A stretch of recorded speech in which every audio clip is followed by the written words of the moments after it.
Hi hello ಎಲ್ಲರಿಗೂ ನಮಸ್ಕಾರ. ನಾನ್ ನಿಮ್ಮೆಲ್ಲರ ಪ್ರೀತಿಯ ಅನುಪಮ ಅನು ವ್ಲಾಗ್ಸ್ ಇನ್ ಕನ್ನಡ ಚಾನೆಲ್ಗೆ ತಮ್ಮೆಲ್ಲರಿಗೂ ಸ್ವಾಗತ.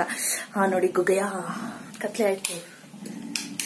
ಎಸ್, ಇವತ್ತಿನ ದಿನ ಬಿಳಿಗಿರಿ ರಂಗಯ್ಯನ ಬೆಟ್ಟಕ್ಕೆ ಹೋಗ್ತಾ ಇದೀವಿ. ಆಲ್ಮೋಸ್ಟ್ ಟೈಮ್ ಬಂದು 6 ಗಂಟೆ ಆಗಿದೆ. ಬೆಳಗಿನ ಜಾವ 6 ಗಂಟೆ. 5 ಗಂಟೆಗೆ ಎದ್ದು ರೆಡಿಯಾಗಿ ಸ್ನಾನ ಮಾಡಿ ಅಲ್ಲಿಂಗೆ ದೇವಸ್ಥಾನಕ್ಕೆ ಹೋಗ್ಬೇಕು ಅಂತ ಹೇಳಿ ಎಲ್ಲ ರೆಡಿ ಮಾಡಿಸಿದ್ದಾರೆ. ಸೊ ಈಗ ದೇವಸ್ಥಾನಕ್ಕೆ ಹೊರಡ್ತಾ ಇದೀವಿ. ಬನ್ನಿ, ನಿಮಗೂ ಕೂಡ ದರ್ಶನ ಮಾಡಿಸ್ತೀನಿ. ಸೊ ಈಗ ಆಲ್ಮೋಸ್ಟ್ ಎಲ್ಲರೂ ಕೂಡ ರೆಡಿ ಆಗಿದ್ದೀವಿ.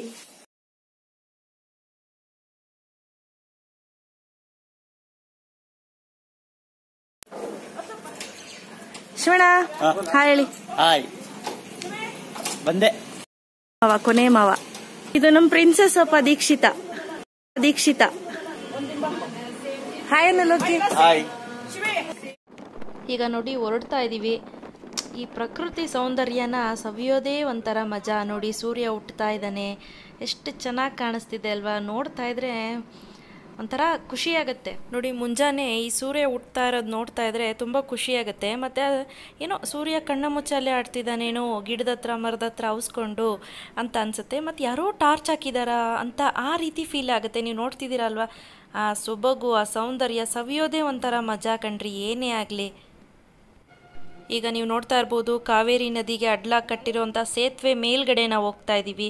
ಈ ಬೇಸಿಗೆ ಕಾಲ ಆಗಿರೋದ್ರಿಂದ ನೀರು ತುಂಬಾ ಸುಂಡಿದೆ, ಇಲ್ಲ ಅಂದರೆ ತುಂಬ ಮೇಲ್ಗಡೆ ತನಕ ಹರಿತಿರುತ್ತಂತೆ. ಸೊ ಇಲ್ಲಿ ನಾವು ಅಂದವೇ ನಾವು ಕೆಳಗಡೆ ಹಾಗೆ ಮಧ್ಯದಲ್ಲಿ ಒಂದು ಕಡೆ ಇಳ್ಕೊಂಡ್ವಿ. ದೀಕ್ಷಿತಾ ನಿದ್ದೆ ಮಾಡ್ತಿದ್ಲು, ಹಾಗೆ ಒಂದು ಕಣ್ಣು ಮುಚ್ಕೊಂಡು ಉಜ್ಕೊಂಡು ಎದ್ದಿದ್ದಾಳೆ. ಇಲ್ಲಿ ಗಗನಚುಕ್ಕಿ ಭರಚುಕ್ಕಿಗೆ ಹೋಗೋ ರೋಡು ರಸ್ತೆ ಕೂಡ ಇದೆ.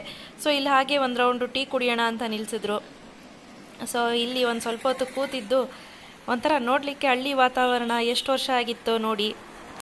ಎಸ್, ಫೈನಲಿ ಈಗ ರೀಚ್ ಆದ್ವಿ. ಮಳವಳ್ಳಿ ಅಲ್ಲ, ಕೊಳ್ಳೇಗಾಲ ರೀಚ್ ಆಗಿದ್ದೀವಿ. ಕೊಳ್ಳೇಗಾಲದಿಂದ ನೆಕ್ಸ್ಟ್ ಬ್ಲಾಗ್ ಕಂಟಿನ್ಯೂ ಮಾಡ್ತೀನಿ.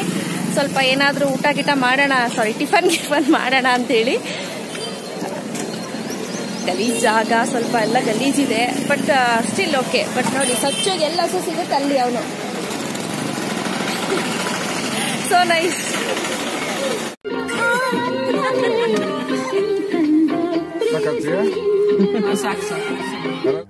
ಈಗ ನೋಡಿ, ಫೈನಲಿ ಬಿಳಿಗಿರಿ ರಂಗಯ್ಯನ ಬೆಟ್ಟದ ಕೆಳಗಡೆ ಬಂದಿದ್ದೀವಿ. ಈಗ ನೀವು ನೋಡ್ತಾ ಇರ್ಬೋದು, ಇದೇ ಎಂಟ್ರೆನ್ಸು. ಈಗ ಎಂಟ್ರೆನ್ಸಲ್ಲಿ ನಾವು ಎಂಟ್ರಿ ಮಾಡಬೇಕಾಗತ್ತೆ.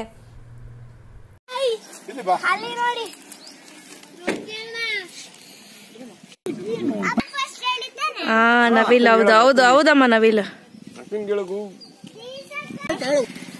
ಹಾಯ್ ಮಾಡುಗನ. ಯಾರು ನೀನು? ಹೌದಾ?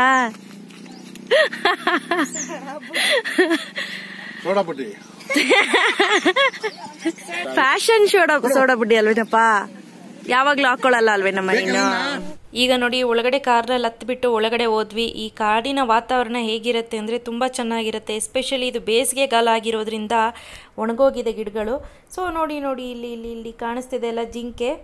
ನೋಡಿ, ನಿಧಾನಕ್ಕೆ ಝೂಮ್ ಮಾಡಿ ತೋರಿಸ್ತೀನಿ. ಸೊ ಇಲ್ಲಿ ಜಿಂಕೆ ಇದೆ, ನೀವು ನೋಡ್ತಾ ಇರಬಹುದು. ನೋಡಿ, ಹಸಿರು ಇದ್ದಾಗಂತೂ ತುಂಬ ಜಾಸ್ತಿ ಪ್ರಾಣಿಗಳು ಬಂದು ನಿಂತ್ಕೊಳ್ಳುತ್ತೆ. ಸೊ ಬೆಳಗಿನ ಜಾವ ಅಥವಾ ಮಧ್ಯಾಹ್ನದ ಸಮಯದಲ್ಲಿ ಇಲ್ಲಿ ಬಂದು ನೀರು ಕುಡಿಯತ್ತಂತೆ, ಮತ್ತೆ ಸಂಜೆ ಸಮಯದಲ್ಲಿ ಮತ್ತೆ ಬಂದು ಇಲ್ಲಿ ನೀರು ಕುಡಿಯತ್ತಂತೆ. ನೀವು ಹಸಿರು ಗಿಡಗಳು ಮರಗಳು ಇದ್ದಾಗ ಚೆನ್ನಾಗಿ ಚಿಗುರು ಹೊಡೆದಿರುತ್ತೆ, ಅಂಥ ಟೈಮ್ನಲ್ಲಿ ಬಂದರೆ ನೋಡಲಿಕ್ಕೂ ಕಣ್ಣಿಗೊಂಥರ ಆನಂದ ಆಗುತ್ತೆ. ಮಧ್ಯದಲ್ಲಿ ಹಾಗೆ ಅಂದವೇ ಹೋಗ್ತಾ ಒಬ್ಬರು ಗೆಸ್ಟ್ ಸಿಕ್ಕಿದ್ರು, ಸೆಲೆಬ್ರಿಟಿ ಅಂತಲೇ ಹೇಳಬಹುದು. ಸೊ ಅವ್ರು ಕೂಡ ಮಾತಾಡ್ಸಿದ್ವಿ. ನಾವು ನಿಲ್ಲಿಸಿರೋ ಜಾಗದಲ್ಲಿ ಅವರು ಕೂಡ ಕಾರ್ ಬಂದು ನಿಲ್ಲಿಸಿದ್ರು. ಸೊ ಹಾಗಾಗಿ ಇಬ್ಬರು ನಮ್ಮ ಮನೆಯವರು ಪರಿಚಯ ಮಾಡಿಕೊಂಡ್ರು, ಮಾತಾಡಿದ್ರು, ವಿಶ್ ಮಾಡಿದ್ರು. ಆನಂತರ ಅವ್ರ ವೈಫ್ ಕೂಡ ಅಲ್ಲೇ ಇದ್ದರು, ಮಾತಾಡಿದ್ವಿ. ಆನಂತರ ಕೀರ್ತಿಯವರು ಹೇಳಿದ್ರು, ಮತ್ತೆ ಇವರು ನನ್ನ ಚಾನಲ್ನ ಫಾಲೋ ಮಾಡ್ತಾರಂತೆ. ಸೊ ಅದನ್ನು ಕೇಳಿ ತುಂಬ ಖುಷಿಯಾಯಿತು. ಅವ್ರು ನನ್ನ ಐಡೆಂಟಿಫೈ ಮಾಡಿದ್ರಲ್ಲ, ಅದು ತುಂಬಾ ಖುಷಿಯಾಯಿತು. ಕೆಲವಾರು ರೆಸಿಪೀಸ್ನ ಟ್ರೈ ಮಾಡಿದ್ದೀವಿ ಅಂತ ಕೂಡ ಹೇಳಿದ್ರು. ಅವಾಗಂತೂ ನಂಗೆ ತುಂಬಾ ಖುಷಿಯಾಗೋಯಿತು. ಸೊ ಅಟ್ಲೀಸ್ಟ್ ಸೆಲೆಬ್ರಿಟಿಗಳು ಕೂಡ ನನ್ನನ್ನು ಐಡೆಂಟಿಫೈ ಮಾಡೋ ಹಂಗಾಯಿತು ಅಂತ ಅಷ್ಟು ಖುಷಿ ಆಯಿತು ನನಗೆ. ಆನಂತರ ಅವರು ಕೂಡ ಎಲ್ಲ ಕೇಳಿದ್ರು, ಹೇಗೆ ಮ್ಯಾನೇಜ್ ಮಾಡ್ತೀರಾ ಎಲ್ಲನೂ ಅಂತ. ಸ್ವಲ್ಪ ಹೊತ್ತು ಆಮೇಲೆ ಮಾತಾಡಿ ಒಂದು ಸ್ವಲ್ಪ ಹೊತ್ತು ಟೈಮ್ ಸ್ಪೆಂಡ್ ಮಾಡಿದ್ವಿ. ಆನಂತರ ಒಂದಷ್ಟು ಫೋಟೋಸ್ನ ತೆಗೆದುಕೊಂಡ್ರು. ಆನಂತರ ನಾವು ಅಲ್ಲಿಂದ ಹೊರಟ್ವಿ. ಆನಂತರ ಅವರಿಬ್ಬರೂ ನನ್ನ ಚಾನಲ್ ಚೆನ್ನಾಗಿ ಬೆಳೀಲಿ ಮೇಡಮ್, ಇನ್ನೂ ಯಶಸ್ವಿಯಾಗಲಿ ಅಂತ ಆಶಿಸಿದ್ರು. ಥ್ಯಾಂಕ್ ಯು ಅಂತ ಕೂಡ ನಾನು ವಿಶಸ್ ಮಾಡಿಬಿಟ್ಟು ಆನಂತರ ಅಲ್ಲಿಂದ ಹೊರಟ್ವಿ. ಬೆಟ್ಟದ ತುದಿ ಮೇಲೆ ನಿಂತಿದ್ದೀವಿ. ಅದ್ರ ವಾತಾವರಣ ನೋಡಿ ಹೇಗಿದೆ ಅಂತ.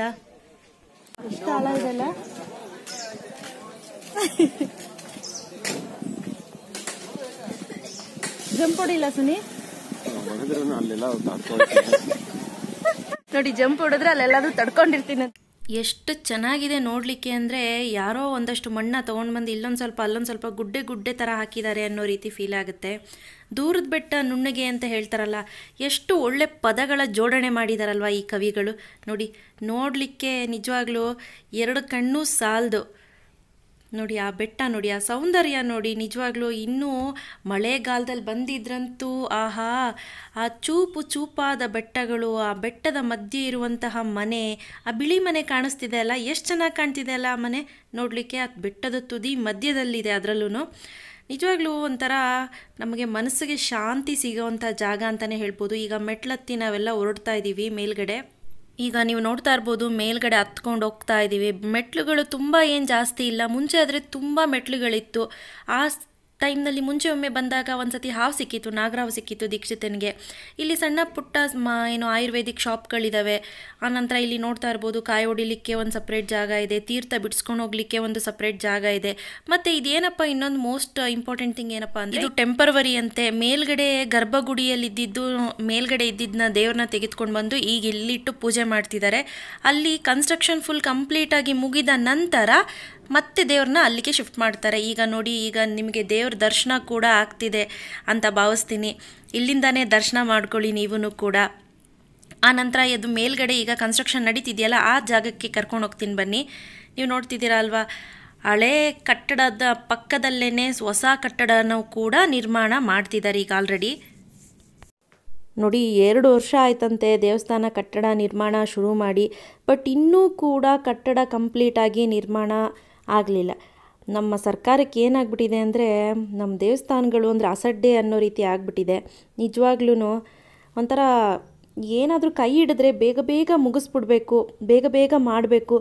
ಎಷ್ಟೊಂದು ಅಲ್ಲಿ ನೋಡ್ತಾ ಇದ್ದರೆ ಎಷ್ಟೊಂದು ಸಿಮೆಂಟು ಮರಳು ಅಲ್ಲಿ ಬಿದ್ದಿದೆ. ಇನ್ಯಾರೋ ಒಂದಷ್ಟು ಜನ ಬಂದಿದ್ದಾರೆ, ಒಂದಷ್ಟು ಕೆತ್ತನೆ ಮಾಡ್ತಾ ಕೂತಿದ್ದಾರೆ, ಒಂದಷ್ಟು ಸಿಮೆಂಟ್ ಬಳಿತಾ ಕೂತಿದ್ದಾರೆ. ಯಾರು ಅಲ್ಲಿ ಸಿನ್ಸಿಯರಾಗಿ ವರ್ಕ್ ಮಾಡೋರು ಅಂತ ನನ್ನ ಕಣ್ಣಿಗೆ ನಿಜವಾಗ್ಲೂ ಕಾಣಿಸ್ಲಿಲ್ಲ.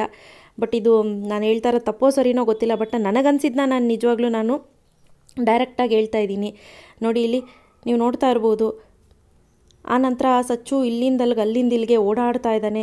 ನಾನು ಡ್ರೆಸ್ಸು ತುಂಬ ದೊಡ್ಡ ತೊಗೊಂಬಿಟ್ಟಿದ್ದೀನಿ, ಎಕ್ಸೆಲ್ ತೊಗೊಂಬಿಟ್ಟಿದ್ದೀನಿ. ಅದಕ್ಕೆ ತುಂಬ ದೊಗ್ಳೆ ಥರ ಡುಮ್ಮಕ್ಕೆ ಗುಂಡಣ್ಣ ಥರ ಕಾಣ್ತಾ ಇದ್ದೀನಿ.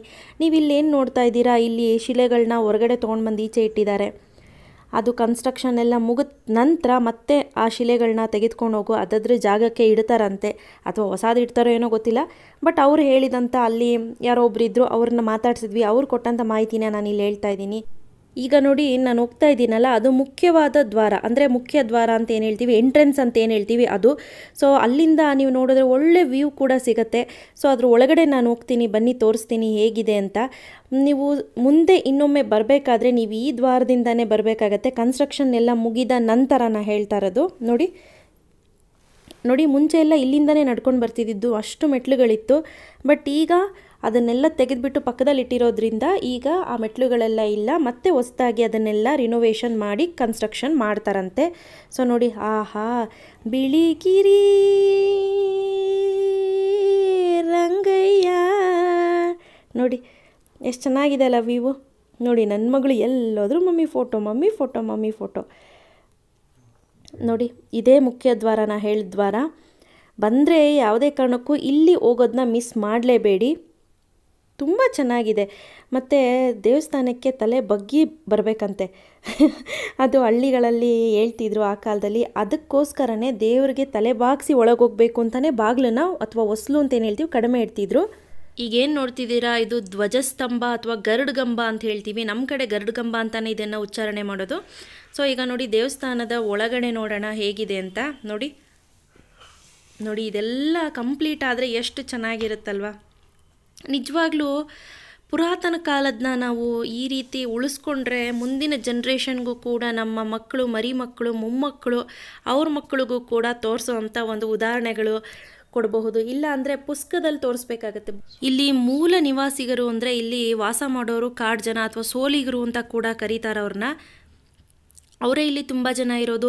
ಈವನ್ ಜೇನುತುಪ್ಪ ಕೂಡ ಅಷ್ಟೇ, ಇಲ್ಲಿ ಪ್ಯೂರ್ ಜೇನುತುಪ್ಪ ಸಿಗುತ್ತೆ. ಬಟ್ ನೋಡಿ ನೀವು ತೆಗೆದುಕೊಬೇಕಾಗತ್ತೆ ಅಥವಾ ಖರೀದಿ ಮಾಡಬೇಕಾಗತ್ತೆ. ಇಲ್ಲಿ ಫೋಟೋ ಸೆಷನ್ಗೂ ಕೂಡ ತುಂಬ ಮುಂಚೆಯಿಂದನೂ ಕೂಡ ಸರ್ಕಾರದವರೇ ಇಲ್ಲಿ ನಿಯೋಜಿಸಲಾಗಿದೆ. ಇಲ್ಲಿ ನೀವು ಈ ಶ್ಯಾಡೋ ಏನು ನೋಡ್ತಾ ಇದ್ದೀರಾ, ಇದು ಬೆಟ್ಟದ ಶ್ಯಾಡೋ ಬೀಳ್ತಾ ಇರೋದು ನೆಲದ ಮೇಲೆ. ಆ ಕಲರ್ ನೋಡಿ, ಗೊತ್ತಾಗ್ತಿದೆ ಅಲ್ವಾ, ಆ ಬೆಟ್ಟದ ನೆರಳು ಅಂತ ಕೂಡ ಹೇಳ್ತೀವಿ ನಾವು ಅದನ್ನು. ಮತ್ತು ಇಲ್ಲಿ ಊಟದ ಟೈಮ್ಗೆ ಇಲ್ಲಿ ದೇವಸ್ಥಾನದ ಪಕ್ಕದಲ್ಲಿ ಊಟ ಕೂಡ ಕೊಡ್ತಾರೆ. ಟೈಮಿಂಗ್ಸ್ ಬಂದು 2:30 4:30 ತನಕ ಇಲ್ಲಿ ಊಟ ಕೊಡ್ತಾರೆ. ಮತ್ತು ಇಲ್ಲಿ ಫೋಟೋಗ್ರಾಫರ್ಸ್ ಕೂಡ ಇಲ್ಲೇ ನಿಂತಿರ್ತಾರೆ, ಅಲ್ಲೇ ತೆಗೆದು ಅಲ್ಲೇ ಫೋಟೋನ ವಾಶ್ ಮಾಡಿ ಅಲ್ಲೇ ಇಮ್ಮಿಡಿಯೇಟಾಗಿ ಕೊಡ್ತಾರೆ. ನೀವು ನೋಡ್ತಾ ಇರ್ಬೋದು, ಇದು ನಮ್ಮ ಫ್ಯಾಮಿಲಿ.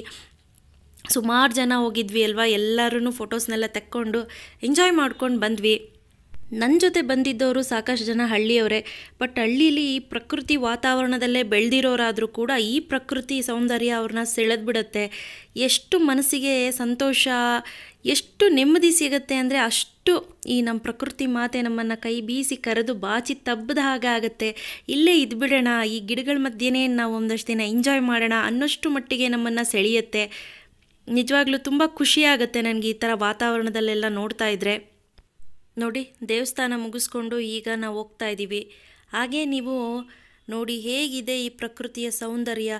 ಕಾಲ್ನಡಿಗೆಯಲ್ಲೇ ಕೆಲವರೆಲ್ಲ ನಡ್ಕೊಂಡು ಬರ್ತಿದ್ರು ದೇವಸ್ಥಾನಕ್ಕೆ. ನಿಜವಾಗ್ಲೂ ಗ್ರೇಟ್ ಅಂತಲೇ ಹೇಳ್ಬೋದು. ಈಗಿನ ಕಾಲದಲ್ಲಿ ಕಾಲ್ನಡಿಗೆಯಲ್ಲಿ ಹೋಗೋದೇ ತುಂಬ ಅಪರೂಪ. ಇಲ್ಲಿಂದ ಇಲ್ಲಿಗೆ ಬೇಕು ಅಂದರೆ ಕ್ಯಾಬ್ ಮಾಡ್ಕೊಂಡು ಹೋಗ್ತಾರೆ. ಈಗ ನೀವು ನೋಡ್ತಾ ಇರಿ, ಸೈಲೆಂಟಾಗಿ ನಾನು ವಾಯ್ಸ್ನ ಮ್ಯೂಟ್ ಮಾಡ್ತೀನಿ.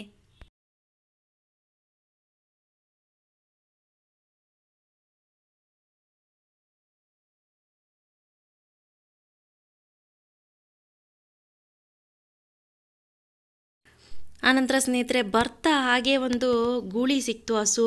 ನನ್ನ ಮಗನಿಗೆ ಏನು ತೋರಿಸ್ಲಿಲ್ಲ ಅಂದರೂ ಪರವಾಗಿಲ್ಲ, ಹಸು ನಿಲ್ಲಿಸಲೇಬೇಕು, ನಿಲ್ಲಿಸಿ ಅಂತ ಶುರು ಮಾಡಿಬಿಟ್ಟ. ಕೊನೆಗೆ ನಿಲ್ಲಿಸಿ ಒಂದು 3-4 ನಿಮಿಷಗಳ ಕಾಲ ಹಸುನ ನೋಡ್ಕೊಂಡಿದ್ದು. ಅವನಿಗೆ ಸಮಾಧಾನ ಆದಮೇಲೆ ನಾವು ಮುಂದಕ್ಕೆ ಹೊರಟಿದ್ವು. ಆನಂತರ ಸ್ನೇಹಿತರೆ ಇಲ್ಲಿಂದ ಒಂದು ಡ್ಯಾಮ್, ಇಲ್ಲೇ ಸಮೀಪದಲ್ಲೇ ಒಂದು ಡ್ಯಾಮ್ ಇದೆ, ಆ ಡ್ಯಾಮ್ಗೆ ಹೋಗಿದ್ವಿ. ಆ ಡ್ಯಾಮ್ನ ಹಾಗೆ ಒಂದು ಸತಿ ಕಣ್ಣಾಯಿಸ್ಕೊಂಡು ಬನ್ನಿ, ನೋಡಿ ಹೇಗಿದೆ ಅಂತ. ಇಲ್ಲಂತೂ ತುಂಬ ಫನ್ನಿಯಾಗಿತ್ತು, ಯಾಕಂದರೆ ನಾವು ಚಿಕ್ಕ ಮಕ್ಕಳು ಥರ ಬಂಡಿಲಿ ನಡ್ಕೊಂಡು ಜಾರ್ಕೊಂಡು ಬರೋ ಹಾಗೆ ಬಂದ್ವಿ. ಅದಂತೂ ನಾನು ಯಾವತ್ತೂ ಮರೆಯೋದಿಲ್ಲ, ಅದನ್ನು ಲೈಫಲ್ಲಿ ಮರೆಯೋದಿಲ್ಲ. ನೋಡಿ ಹೇಗಿದೆ ಅಂತ. ಮತ್ತು ಸಂಜೆ ಹೊತ್ತಿಲ್ಲಿ ಕರೆಂಟ್ ಬಿಟ್ಬಿಟ್ಟಿರ್ತಾರೆ. ಸೊ ಹಾಗಾಗಿ ಓಡಾಡೋರು ಹುಷಾರಾಗಿ ಓಡಾಡಬೇಕು. ನೀವು ಪ್ರಾಣಿಗಳೆಲ್ಲ ಓಡಾಡ್ತಿರುತ್ತೆ, ಸೊ ಅದಕ್ಕಾಗಿ ಇಲ್ಲಿ ಕರೆಂಟ್ ಬಿಟ್ಟಿರ್ತಾರೆ. ಇವತ್ತಿನ ವ್ಲಾಗ್ ಇಲ್ಲೇ ಮುಗಿಸ್ತೀನಿ, ನೆಕ್ಸ್ಟ್ ಕಂಟಿನ್ಯೂ ಮಾಡ್ತೀನಿ. ಇದ್ರ ಮುಂದಿನ ವ್ಲಾಗು ಕೂಡ ನಿಮಗಾಗಿ ಕಾಯ್ತಾ ಇದೆ. Thanks for watching. ಬಾಯ್.